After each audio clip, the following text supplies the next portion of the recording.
नमस्कार, मैं Vinod Kumar, Vinod education and information channel में आपका स्वागत है। आज मैं आपके लिए बहुत ही लेटेस्ट जानकारी लेकर आया हूं जो झारखंड कर्मचारी चयन आयोग के द्वारा निकल कर आ रही है दोस्तों। तो आप मेरे वीडियो में अंत तक बने रहें। क्या कुछ जानकारी वैकेंसी से संबंधित है, मैं इसके बारे में आपको डिटेल में बताने वाला हूँ। तो आइए चलते हैं वीडियो की ओर। कहते हैं झारखंड कर्मचारी चयन आयोग रांची विवरणिका यहाँ पर दिया गया है। आगे देख लेते हैं। यहाँ पर दोस्तों देखेंगे कि विज्ञापन है और ये जो है विज्ञापन संख्या जो है 20/2023 है। और यहाँ कहता है कि झारखंड पारा मेडिकल संयुक्त प्रतियोगिता परीक्षा 2023 ये नियमित भर्ती यानी रेगुलर वैकेंसी है दोस्तों। झारखंड पारा मेडिकल संयुक्त प्रतियोगिता परीक्षा 2023 जे PMCCE 2023 रेगुलर वैकेंसी है।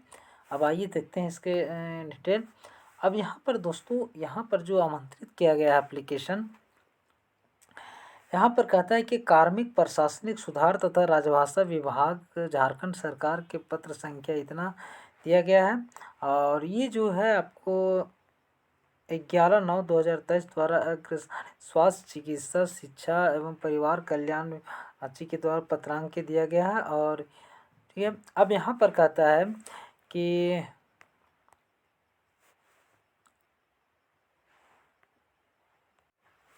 तो दोस्तों यहाँ पर जो यह फॉर्म निकला है, यहाँ पर कह रहा है कि झारखंड पारा मेडिकल संयुक्त प्रतियोगिता परीक्षा 2023 नियमित भर्ती के लिए ऑनलाइन आवेदन आमंत्रित किए जाते हैं। यह जो आवेदन भरा जाएगा दोस्तों ऑनलाइन भरा जाएगा। कहते हैं कि आयु सीमा के अंतर्गत आवेदन दे सकते हैं। ऑनलाइन आवेदन आयोग की वेबसाइट यहाँ पर दिया गया है www.jssc.nic.in पर लॉगिन करके आप ऐसे भर सकते हैं।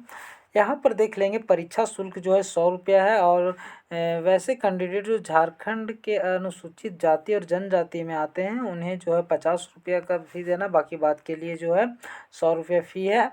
उसके बाद आगे देखते हैं यहाँ पर जो इम्पोर्टेंट दोस्तों यहाँ पर जो है आपको जो पोस्ट वाइज जो है यहाँ और कैटेगरी वाइज जो है आपको वैकेंसी दे दिया गया है। जैसे फार्मासिस्ट है, प्रयोगशाला प्रावैधिक है, फिर एक्सरे टेक्नीशियन है, परिचारिका श्रेणी ये है। तो यहाँ दे दिया गया है। मैं इसका PDF का लिंक इसी वीडियो को डिस्क्रिप्शन में दे दूंगा। आगे मैं देखता हूँ यहाँ पर दोस्तों जो दिया गया है कि यहाँ पद क्रम संख्या, पद का नाम, वेतन और उसके बाद है यहाँ पर शैक्षणिक योग्यता। तो जैसे कि यहाँ पर दिया है गया है ग समूह में फार्मासिस्ट।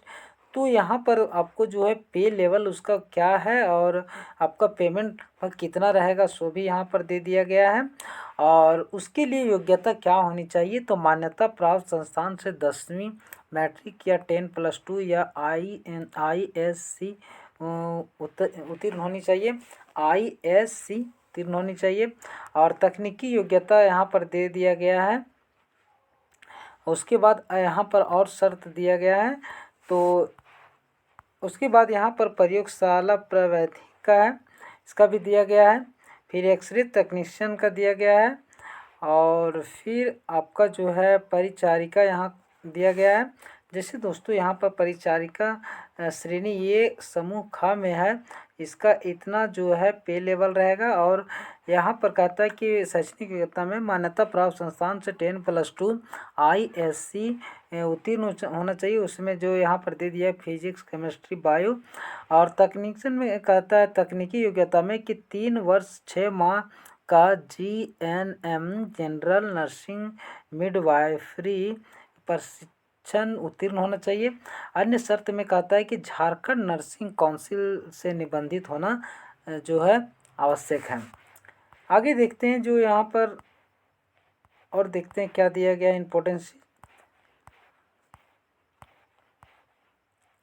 दोस्तों यहाँ पर सबसे महत्वपूर्ण चीज़ हम लोग अभी देखने वाले हैं कि यहाँ पर जो दिया गया है आयु सीमा जो यहाँ पर दिया गया है, न्यूनतम आयु सीमा की जो गणना होगा और अधिकतम, इसी में लोगों को समझ में नहीं आते रहता। तो कहता है न्यूनतम आयु सीमा जो है अब 1/8/2023 रखा गया है और अधिकतम आयु सीमा जो है 1/8/2019 रखा गया है।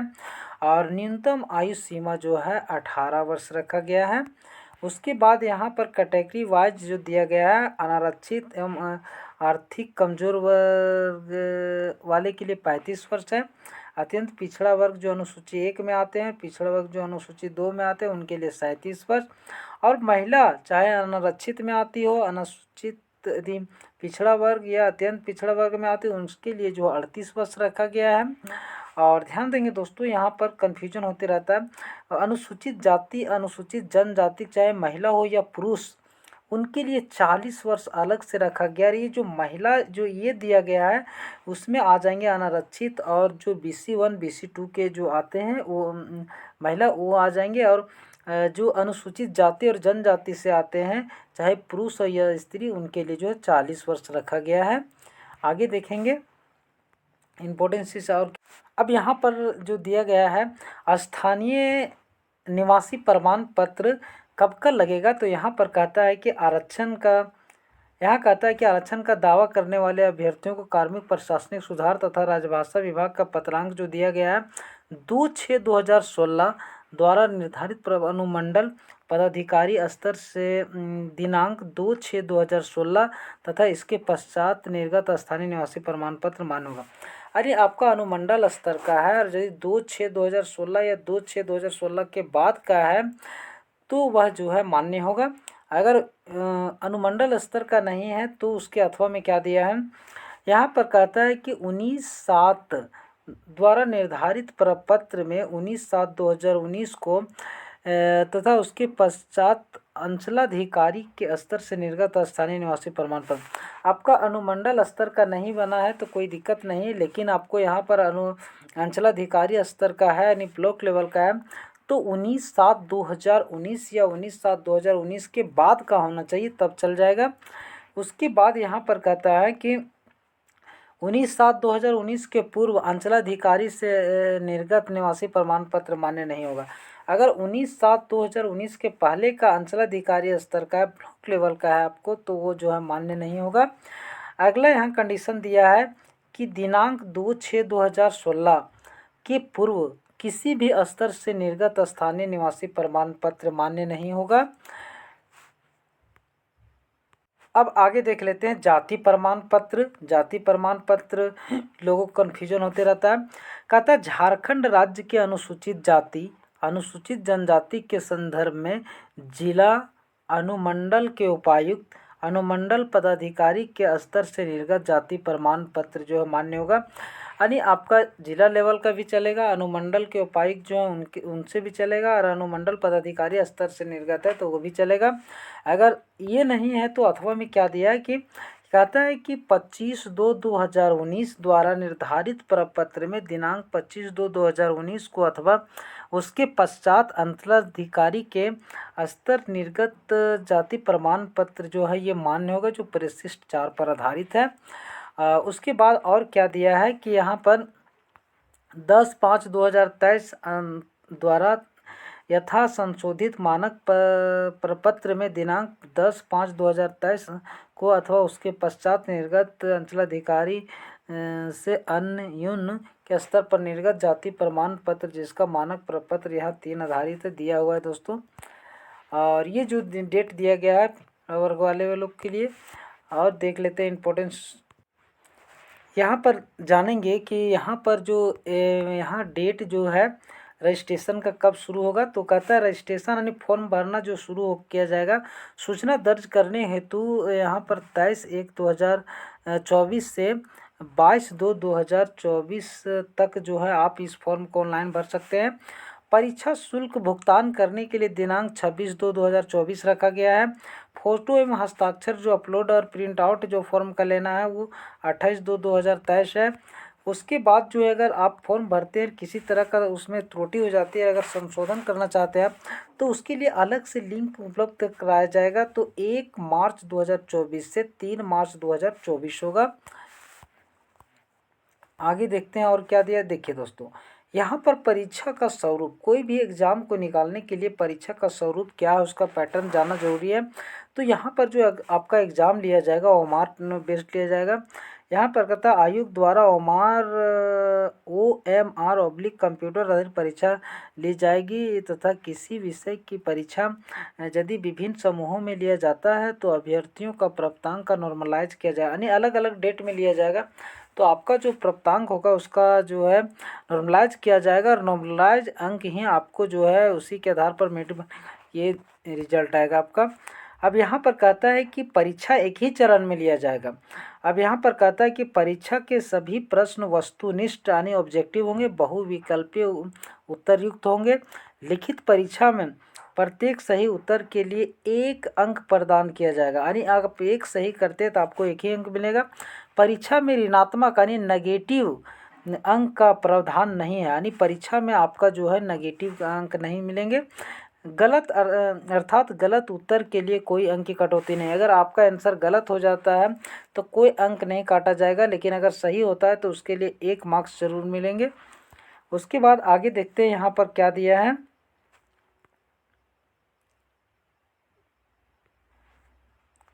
आगे यहाँ पर मुख्य परीक्षा एक पत्र होगा जिसका आयोजन एक पाली में ही किया जाएगा। परीक्षा की अवधि 1 घंटे की होगी। लिखित परीक्षा अंतर्गत पदों हेतु वांछित न्यूनतम शैक्षणिक योग्यता से संबंधित प्रश्न पूछे जाएंगे। लिखित परीक्षा के सभी प्रश्न वस्तुनिष्ठ एवं बहुविकल्पीय प्रकार के होंगे। अब देखिए यहाँ दोस्तों, लिखित परीक्षा में जो आपको दिया जाएगा, लिखित परीक्षा में जैसे यहाँ पर कहता है कि लिखित परीक्षा विभिन्न पदों के अनुसार फार्मेसी, एक्सरे, प्रावैधिक प्रयोगशाला, प्रावैधिक नर्सिंग, अब जिससे संबंधित है 50 प्रश्न पूछे जाएंगे और प्रत्येक सही उत्तर के लिए 1 अंक दिए जाएंगे।